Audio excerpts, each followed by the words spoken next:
Hey everyone, Travis here. So I've been getting a lot of email and questions about what anti-science is. Anti-science is what I consider to be the biggest threat to the progress of humanity. We have the scientific method that builds testable models that gives us an understanding about reality. And when someone proposes an idea that stands in opposition to a current scientific theory, and then we go ahead and test that idea using the scientific method. If that idea is falsified, then we scrap that idea and keep the best model that conforms to reality. When we start putting ideas forward that don't meet their burden of proof through the scientific method, we have no way to verify whether what's being proposed is consistent with reality. And I think that way of thinking can hinder one's ability to make sound decisions. If you think you're hearing signals from a god in your head and you're hearing something telling you to do things, maybe, luckily, that voice is telling you to do good things, like donate your money to good causes, support your community, simple things like that. But imagine if that voice in your head is telling you things like, you must kill homosexuals, I want you to sacrifice your child needs to be in heaven right now, please end their life so that they can be with me up here in heaven. This is the same line of thinking that leads one to hold on to a belief that the earth is 6,000 years old. You're not listening to reason. Someone who is a reason-based thinker, if they were to start hearing voices in their head, giving them any kind of guidance in life, I'm talking about audible voices with actual instructions to what you should be doing,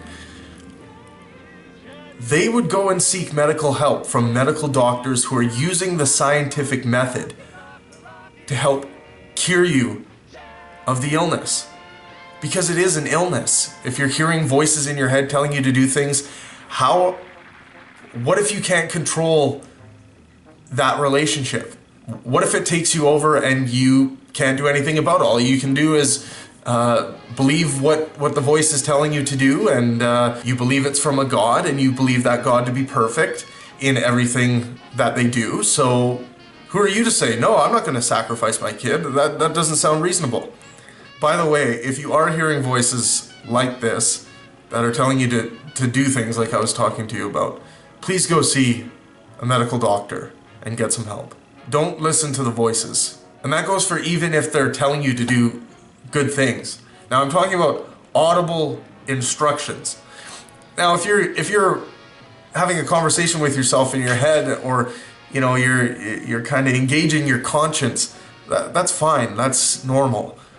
And the most important part of that is, it's one thing if the voices in your head are just affecting you, but if they start affecting other people in the community or in your family or friends, then we have a real problem here.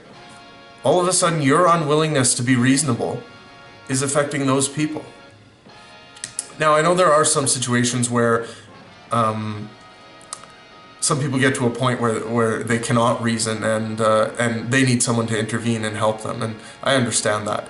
I'm not necessarily talking about people who are that far gone down that path, but it's more the people who, when I ask them, I say, if you were to get a signal in your head and you knew it was from God, or if God was to appear in front of you and say, your child needs to be with me in heaven right now, just put the pillow over their face and let them come to me.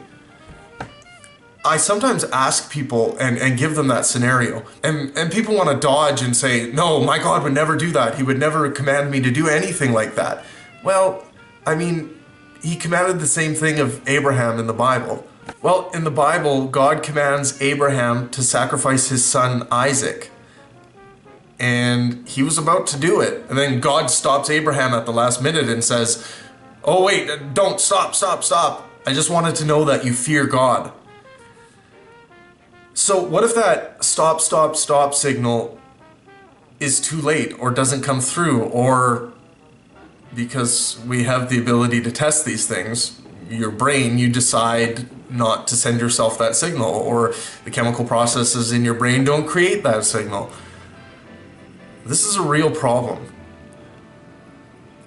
And I think believing things that are anti-scientific can lead you down the path to accepting things like this as real. Anti-science is believing that the Earth is 6,000 years old. Climate change denial. Anti-vaccinations. All of these things stand in opposition of progress and of science. Now, if you are a climate change denier or believe that the Earth is 6,000 years old, do better science. And if you think that that sounds like science has a monopoly on building models that conform to reality, well, it's kind of true. That's the method we use.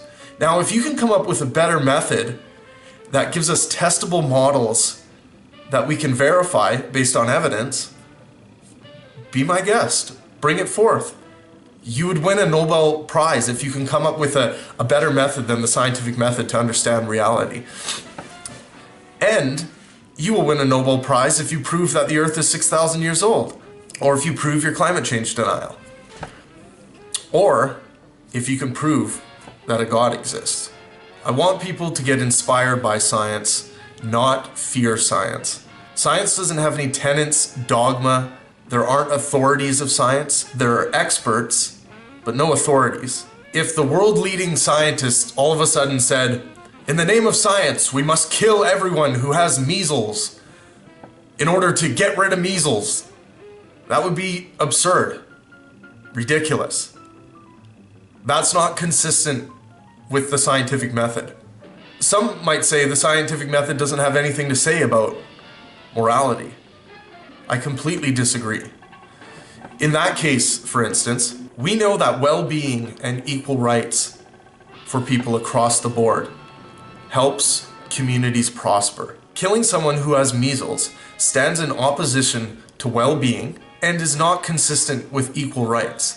For some, everything I'm saying seems very straightforward and almost like common sense. But for others, this is a threatening message because it stands in opposition to the unfounded beliefs that some people hold. Get rid of them. You don't need them. They don't provide answers that conform to reality. Throw in your lot with science, like you do when you're seeking the best cancer treatment, when you're driving your car, when you're on your computer. Science works, so get excited about it. Thank you.